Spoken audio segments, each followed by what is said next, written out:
नहीं, ये हमारा जो बीकेवी शहर में जो 13 मार्च को जो इंसिडेंट हुआ है, एक बच्चा का डेथ हुआ है, लेकिन वो पुलिस का अभी इन्वेस्टिगेशन में है। पपुमपाड़े पुलिस कर रहे हैं, यूपिया पुलिस और किमिन पुलिस स्टेशन में केस रजिस्टर्ड है। तो उस अनुसार हमारे सीनियर ऑफिसर स्पेशली डीजी ने सब एसपी को डायरेक्शन दिया है कि जितने भी रेसिडेंशियल स्कूल से उनके प्रिंसिपल एंड वार्डन इनसे इंटरेक्शन करें और इनसे पूछें कि इन लोग क्या सिस्टम, क्या मैकेनिज़्म बना के रखा है जिससे कि इस तरह का इंसिडेंट ना हो। और हमारा पुलिस का तरफ से भी इनको सजेशन देने के लिए बोला है। तो उस हिसाब से हमने एक मीटिंग आज कॉल किया है। जल्दी से जल्दी मीटिंग कॉल करना चाहिए बोल के, क्योंकि ये मीटिंग सीटिंग भी आजकल रिस्की हो रहा है, क्योंकि कोरोना वायरस का वजह से जितना हो सके पब्लिक गैदरिंग अवॉइड करना बोल के।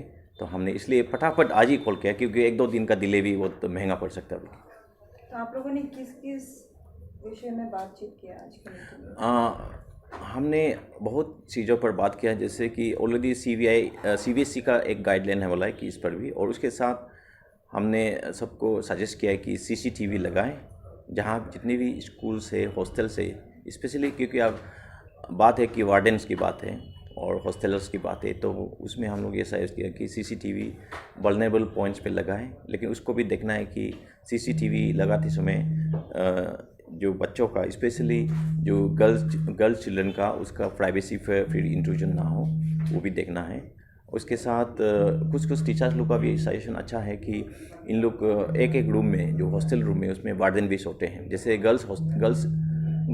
गर्ल्स है तो उसमें वार्डन भी लेडी होके इन लोग दो सोते। ये सब भी हमने सजेस्ट किया। उसके बाद जो वॉशरूम से, बच्चों का वॉशरूम से बॉयज़ एंड गर्ल्स का इन लोग दूर करते हैं, ये सब हम लोग सजेशन किया है।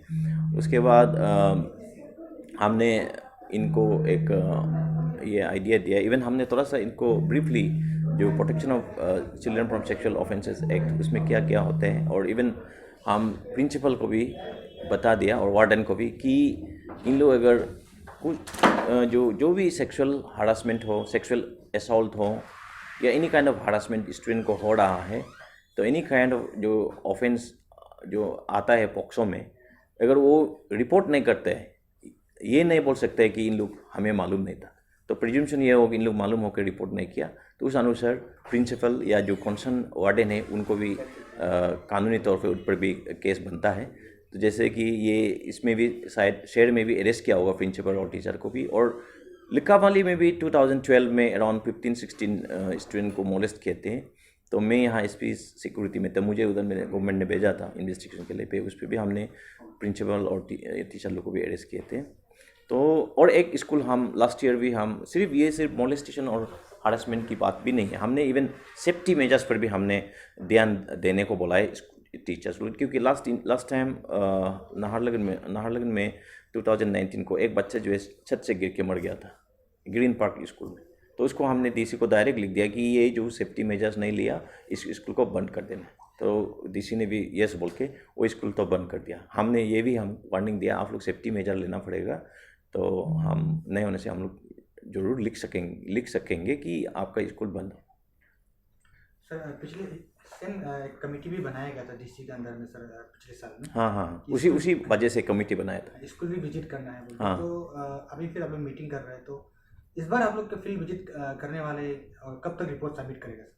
हम अभी ऐसा कर रहे हैं कि हम मेरा ओसी लोग अपना अपना जगह में विजिट करेंगे। उसके साथ हम आज हम ये डिसाइड किया है, मेरा ओसी लोग के साथ हम बैठ के एक अच्छा से एक फॉर्मेट बनाऊंगा, जिससे कि इन लोग स्कूल का जो डे स्कॉलर भी, और या जहाँ पे रेसिडेंशियल स्कूल है, दोनों तरफ से हमको एक मंथली एक रिपोर्ट आए कि इनका वहाँ सब कुछ ठीक ठाक चल रहा है, ताकि बाद में अगर गलत रिपोर्ट देंगे हम इनको उस पर भी पकड़ सकते हैं। और एक रिपोर्ट का जो फॉर्मेट बनाएंगे तो उनको भी ये देखना पड़ेगा, हाँ एवरीथिंग इज़ इन ऑर्डर, वो रिपोर्ट देते समय देखेंगे। तो ये हम लोग थोड़ा सा प्लान कर रहे हैं।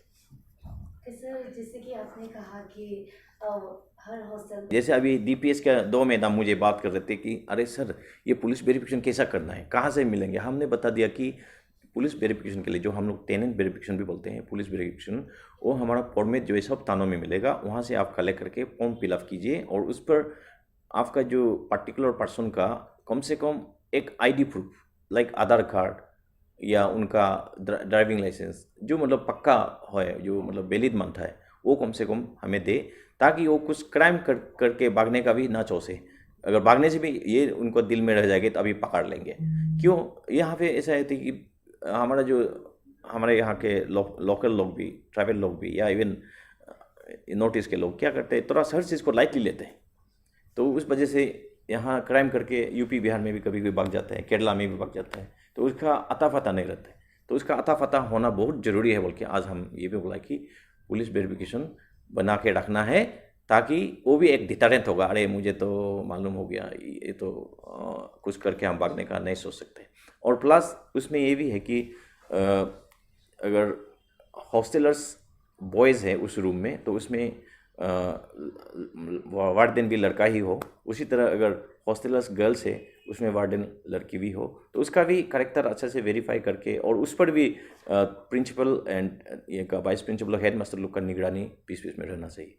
ये हम लोगों ने डिस्कशन ये जैसे आपने भी एक पोस्ट शेयर एटमॉस्फेयर क्रिएट करके रखे स्कूल में, क्रिएट करके रखे कि बच्चा फ्रीली जो भी इनका साथ हो रहा है फ्रीली वो बता सके। ऐसा ना हो कि उसका साथ सोडोमी भी हो रहा है और any kind of sexual assault हो रहा है, हरासमेंट हो रहा है, फिर भी चुपचाप रहे, वो उनको मतलब अच्छा नहीं होगा। उसके लिए फ्री एटमॉस्फेयर बना के रख देना है।